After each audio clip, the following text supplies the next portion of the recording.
Welcome back to our Earth Day showcase. In this section, we'll be hearing from Karen Lloyd, Roy Dennis, Jill Hopper, Stephen Moss and Anna Levin. If you missed this morning's session, you can catch up now on YouTube. My name is Karen Lloyd. I'm a writer living in Cumbria. My work is concerned with the natural world and conservation. The book I'm going to read from today is called The Blackbird Diaries. And the section deals with some time that I was able to spend with one of the UK's leading curlew restoration projects in the Shropshire Hills, a project called Curlew Country, who are really dealing with this idea that this highly endangered species, the curlew, the largest of Britain's wading birds, is seriously endangered and are dealing with that in a very positive way by monitoring nests and then moving on to actually restore populations in the Shropshire Hills. So I was able to spend a few weeks with them in the process of writing the book. And I had the opportunity to go out with project's ornithologists to get into quite close proximity with curlews, which of course you're not really allowed to do in other circumstances. So this short extract is about going to a nest in what was Curlew Central. There was one more visit with the ornithologists to a nest, this one in a vast field under the shadow of Bromlow Callow, a distinctive circle of pine trees on the summit of a hill, visible for miles. The Callow is a way marker, part of an ancient trackway that dates to the Stone Age, used by those navigating the land as they travelled for trade. It was a cattle droving road too, and I wondered about the number of curlew that used to come in the spring to these blackthorn valleys and hills.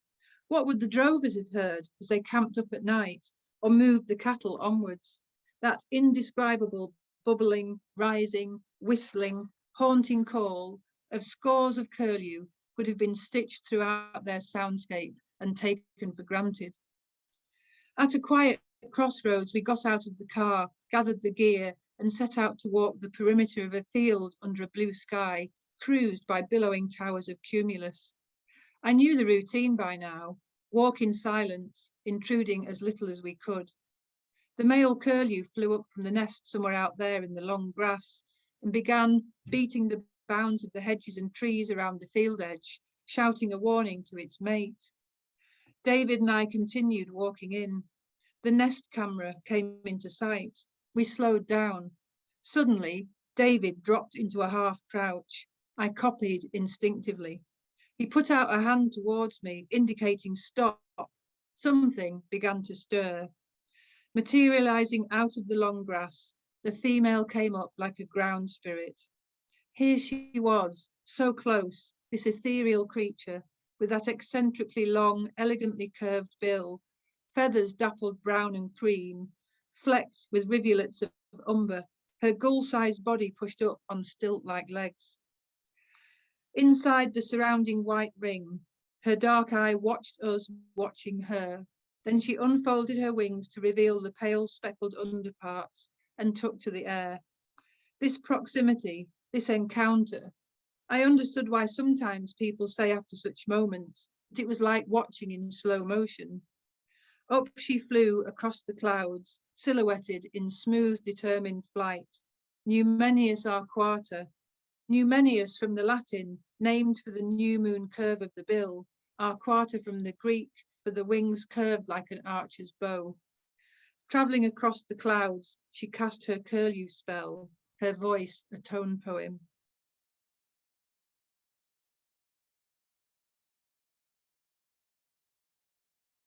My name is Roy Dennis, and I'm a field ornithologist and nature conservationist, and I've worked in the Highlands of Scotland since 1959 at places like Fairarl Bird Observatory, and then I worked for a long time for the RSPB, and I protected the very first pair of ospreys in 1960. But from 1990, I set up the Roy Dennis Wildlife Foundation, and we do work principally on restoring lost species, birds and mammals, and get very involved in ecological restoration, which people now call rewilding. And I wrote a book recently called Cotton Grass Summer with Saraband. And I want to read a chapter, an essay from that, which is very appropriate because this is the springtime and the spring migrants are going through Scotland on their way to Greenland. And this chapter is called Nature's Networks. It was one of those beautiful spring evenings in the Scottish Highlands. I had worked at home most of the day, so was happy to head off to my local patch, Findhorn Bay, on a special search. As I crossed the salt marsh, recently grazed by thousands of pink-footed geese, I walked through a dense white carpet of scurvy grass flowers. It was like walking through snow, although beautifully scented and warmer underfoot. On the edge of the tide, I found a larger flock of waders than I expected. And with my telescope, I estimated 900 ring plovers and 600 dunlins with 3 summer plumage sanderlings.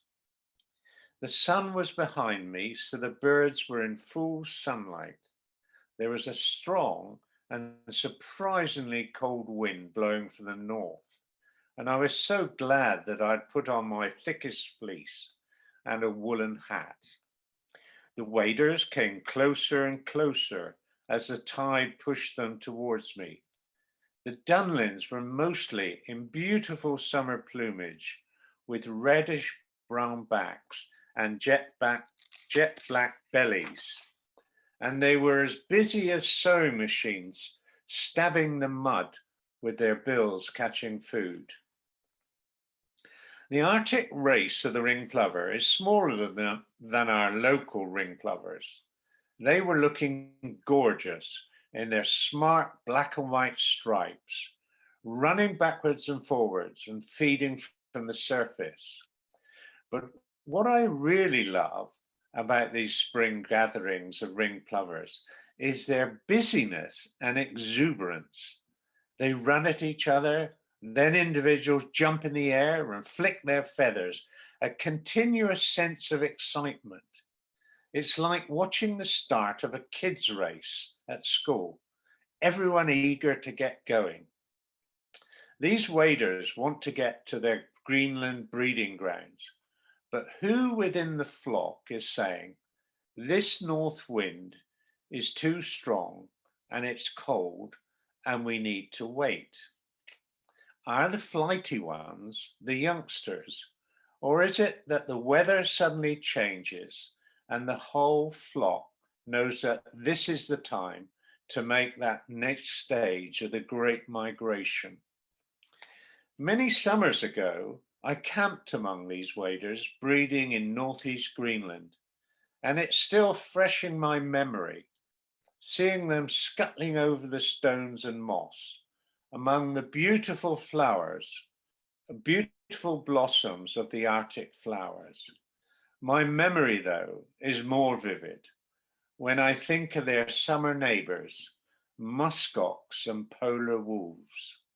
So when I see the ospreys hovering above a flock of Arctic ring plovers in Findhorn Bay, I think of those iconic white wolves in that far country.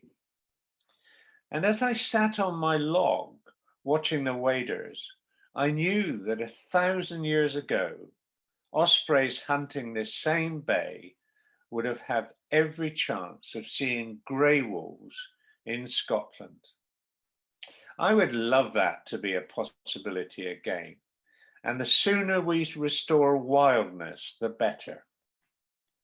At 9 p.m, I walked back to my car, the golden sun still hanging over Colbin Forest, nature at its very best.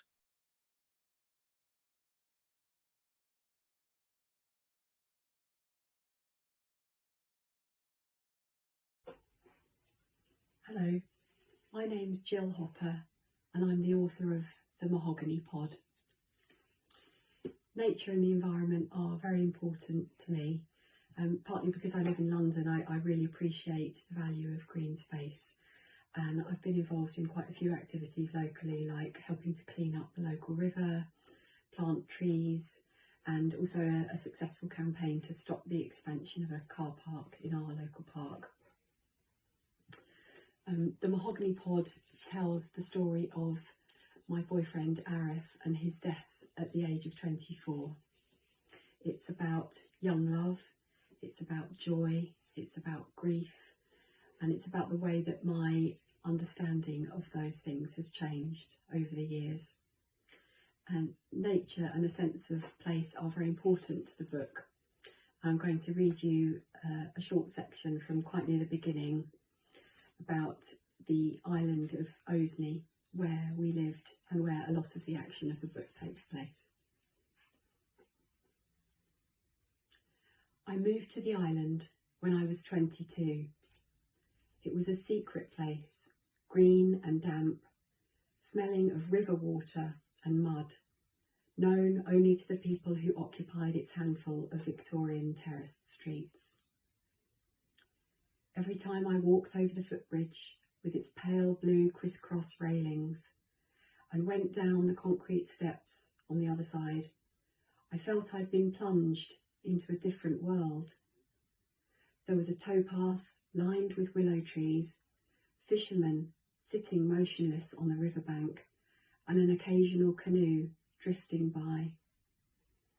Sometimes, early in the morning, I would catch sight of a kingfisher flashing along above the surface of the water. Our house was full of charm, with cast iron fireplaces in the bedrooms and a brick oven that bulged out of the kitchen wall like a kiln. The back garden was smothered in ivy, with an old apple tree and a holly bush. A wire fence at the bottom separated the garden from the weir, whose continuous rushing sound soothed the ears and added to the sense of being removed from the rest of reality. I loved living by the river with its ever-changing light. Sometimes after a rainstorm the water was brown and turbulent and frightening. Other times it was like black oil, hardly seeming to flow. On windy days when the sun shone, the surface was chopped into millions of glints, too bright to look at. In spring there were ducklings and cygnets, and as the weather grew warmer, the drinkers from the pub started sitting on the bank with their socks off, trailing their feet in the water. In high summer, I rode my bike along the dusty towpath to swim at Hinksey Lido, where the metal doors of the changing rooms clanged shut like the gates of hell. In winter, I cracked the puddles underfoot and watched the reeds turning stiff and yellow. And I hope that during that reading you could hear the birds singing in my garden. I almost got distracted, but I thought it was really nice to hear them.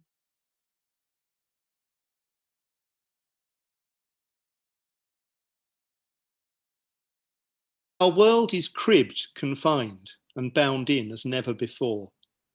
Yet amidst all the fear and horror, there is one small but significant silver lining as we reconnect with nature on our doorstep.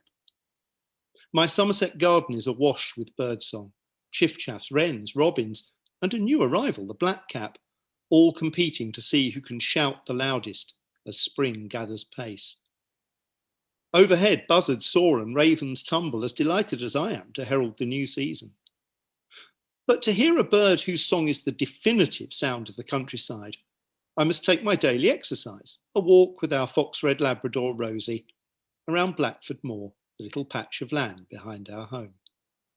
I've seen some memorable birds here over the years, but as with any local patch, it's all about the commonplace. And here, and especially now, the ubiquitous bird is the skylark. A plump, triangular-winged shape rises up from the lane in front of us, then rapidly gains height, while continuing to deliver an outpouring of song, a rapid jumble of notes that seems to go on forever, even when the bird vanishes into the ether. As the dog and I stand and watch, I feel a new book coming on, Skylarks with Rosie. It's the 3 months of spring. It's that extraordinary spring last year. It's the 13 weeks between the spring equinox, which of course is a year ago this weekend, to the summer solstice. And looking back, it was the most extraordinary time for everyone in different ways. Very sad time for many people, very difficult time, but also a time where I think we rediscovered nature. Some of us, many people I know who are not particularly into nature would call me and say, do the birds always sing this loudly at this time of year? And so I think it was a time where there was this very small but significant silver lining, which was our love of the natural world. My point being, you can see and experience in this very constrained habitat almost half of all the common wildlife you see. I mean, Jennifer Owen in her garden in Leicester, 8,000 species in one garden, So it's here. And I think that's the other message of the book, is that you can enjoy where you live, wherever you live, certainly in towns and cities. British towns and cities are often extremely good for wildlife. And if you live in the right parts of the countryside, and Somerset is pretty good, you can also enjoy it. So I think that was, again, that's the message of the book, that you don't have to travel. And this, of course, ties in with the whole idea of trying to be, keep a low carbon footprint.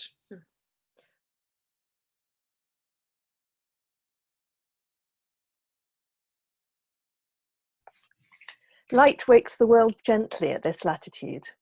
The sky softens as it ever so slowly brightens, easing from a rich, deep blue into a curious green.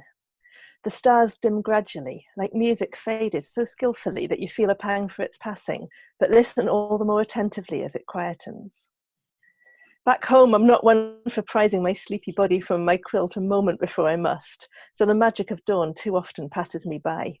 But here, in Glen Affric, I wake in the darkness, and momentarily disorientated, I reach out to feel for the campervan curtains, then gasp out loud at the clarity and density of the stars.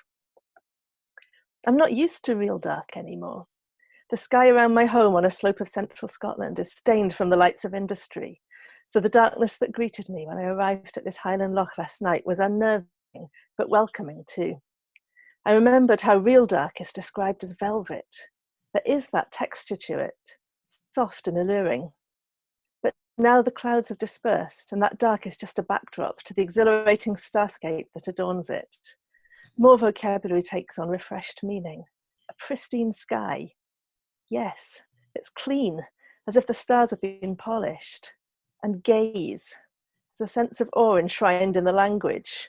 We watch birds and even whales, but we gaze at stars. I get up and venture into the darkness, step by step, the silhouettes of trees splintering the star-bright sky.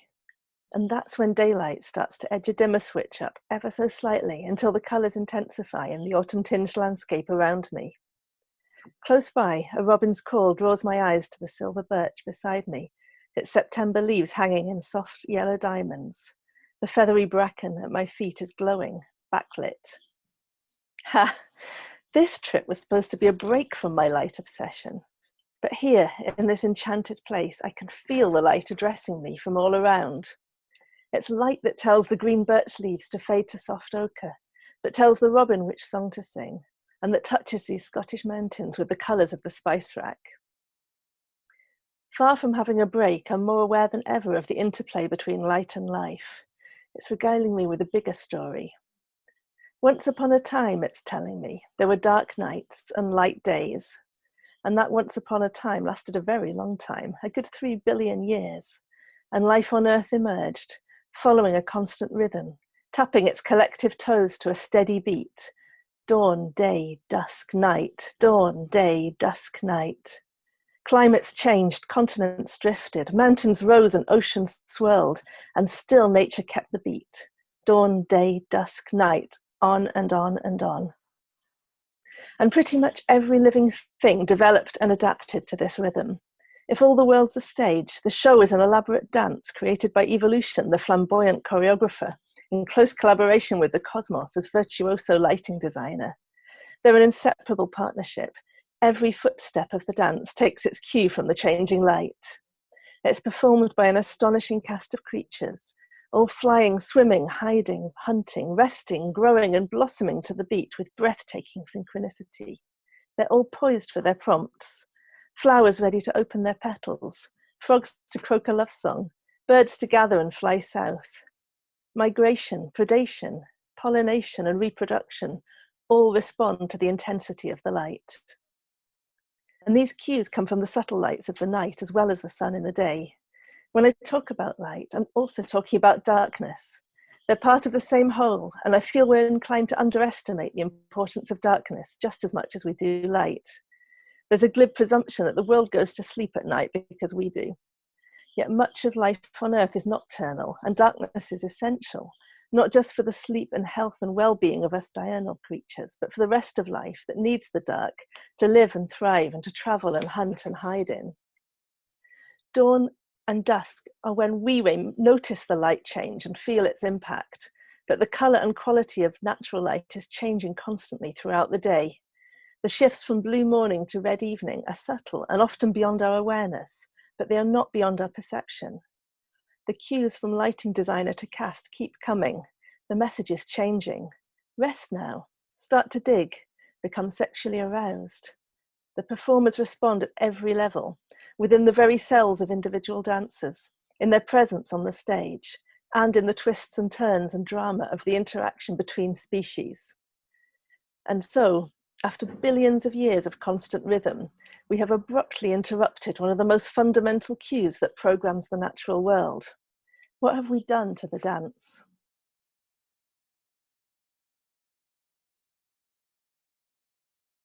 Our final session of the day will begin at 3 o'clock. We'll be hearing from Dutch author Saskia Goldschmidt talking about her forthcoming novel Shocked Earth, a timely novel about the dark side of industrial gas extraction, the impact on rural land and communities, and the stark choices facing farmers today in the fight to move towards more sustainable practices.